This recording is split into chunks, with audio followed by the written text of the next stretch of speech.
오늘 본문은 세상에서 발생하고 있는 불공정하고 불의한 상황에 대해서 다윗이 교훈을 주는 내용을 다루고 있습니다.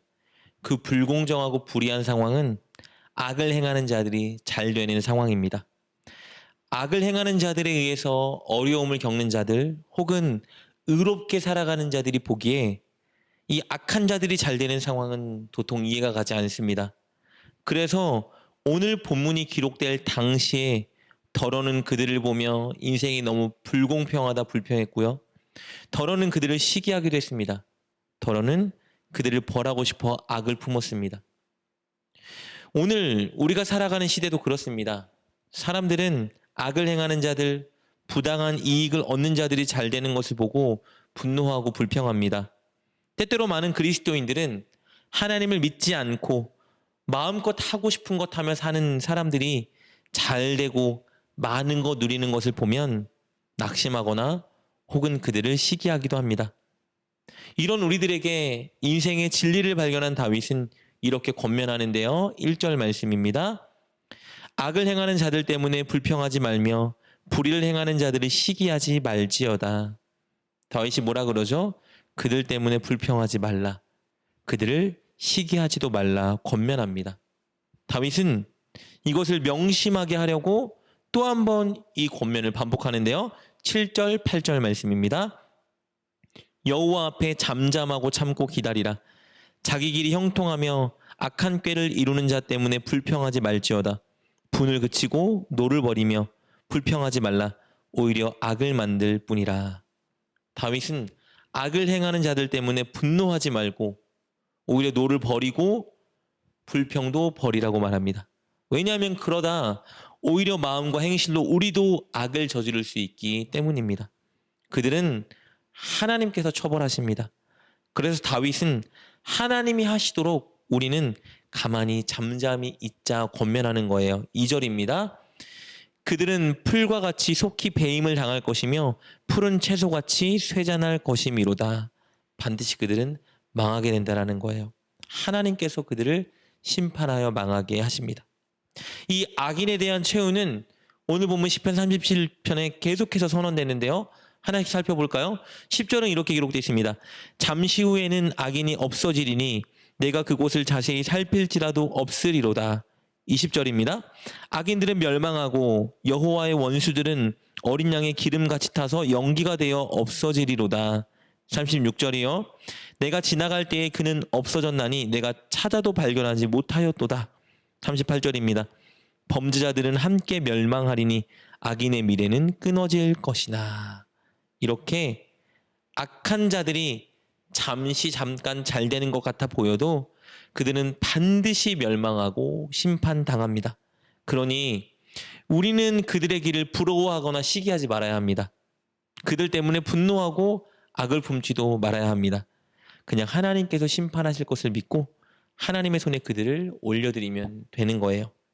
그런데 우리가 오히려 적극적으로 노력해야 되는 것이 있습니다. 그것은 하나님을 철저히 의지하고 하나님 말씀대로 선을 행하며 살아가는 것입니다. 악인이 어떻게 행동하고 그가 어떤 부귀영화를 누리건 우리가 힘써야 하는 것은요. 하나님을 철저히 의지하고 하나님 말씀에 순종하는 거예요. 우리의 미래, 우리가 하는 일의 결과, 우리가 순종할 때 맺어지는 열매, 이거 다 주님께 맡기고 우리는 그저 하나님 말씀에 순종하기 위해 힘써야 한다는 겁니다. 그럴 때 하나님은 우리 인생을 책임지시고 우리가 하나님의 꿈과 소원을 품게 하시고 그것을 하나님이 이루시는 것을 목격하게 합니다.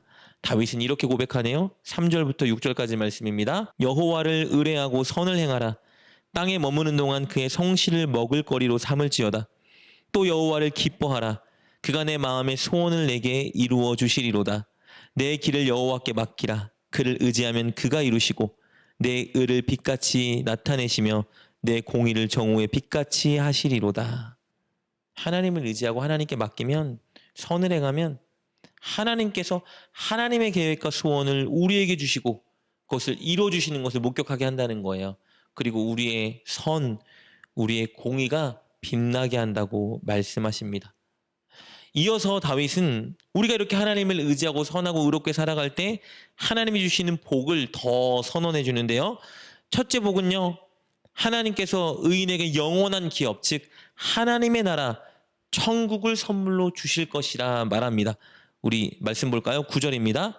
진실로 악을 행하는 자들은 끊어질 것이나 여호와를 소망하는 자들은 땅을 차지하리로다. 18절입니다.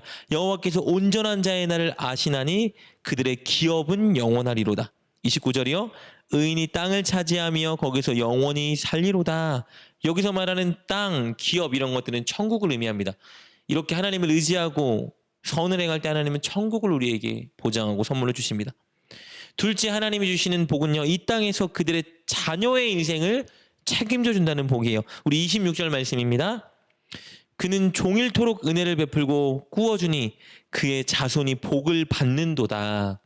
여러분, 자녀가 잘 되는 비결은요, 우리가 선을 해가고 하나님을 의지하는 것입니다. 그리고 세 번째 복은 화평과 평안입니다. 우리 11절 37절 말씀이 이렇게 기록되어 있습니다. 그러나 온유한 자들은 땅을 차지하며 풍성한 화평으로 즐거워하리로다. 온전한 사람을 살피고 정직한 자를 볼지어다. 모든 화평한 자의 미래는 평안이로다. 사랑하는 여러분, 세상이 돌아가는 이 현상을 세상의 가치관과 눈으로 보자면 맞아요. 세상은 불공평합니다. 악을 행하고 불의를 행하고 부당한 이익을 얻는 자들이 더 잘 나가는 것을 보게 되어 떵떵거리며 살아가죠. 사실이에요. 그런데요, 하나님 반드시 그들을 심판하십니다. 그러니 우리는 그들의 잘됨을 부러워하거나 시기하면 안 됩니다. 동시에 그들을 보고 불평하거나 노나 악을 마음에 품으면 안 돼요. 그들에 대한 처벌을 하나님께 그냥 맡겨드리면 되는 겁니다. 동시에 우리의 인생도 하나님께 맡겨드려야 합니다. 우리의 인생을 하나님께 맡겨드린다는 것은 하나님께서 우리의 인생을 선한 길로 인도할 것을 믿고 미래에 대한 염려도 어떤 일에 대한 결과도 순종했을 때 주는 열매도 다 하나님께 그냥 맡기는 거예요. 우리는 그저 하나님 말씀에 순종하는 삶을 살기 위해 노력하는 것입니다. 그럴 때 하나님은 우리에게 하나님의 꿈을 주시고 그 꿈을 이루어 주십니다. 그리고 영원한 천국을 우리에게 허락하시고 그리고 이 땅을 평안 누리며 살아가게 하십니다. 더불어 우리의 자녀를 축복해 주십니다. 그러니 우리 오직 우리의 인생을 하나님께 맡기고 하나님께 순종하기 위해 최선을 다합시다. 오늘 하루를 하나님께 맡기고 오직 하나님 말씀에 순종하기 위해 노력하는 저와 여러분 되시길 주님의 이름으로 축복합니다. 기도하겠습니다. 하나님, 불의한 세상 모든 것을 하나님께 맡기고 우리는 그저 묵묵히 하나님의 뜻을 따르게 하여 주옵소서. 우리의 인생도 하나님께 맡기게 하여 주옵소서.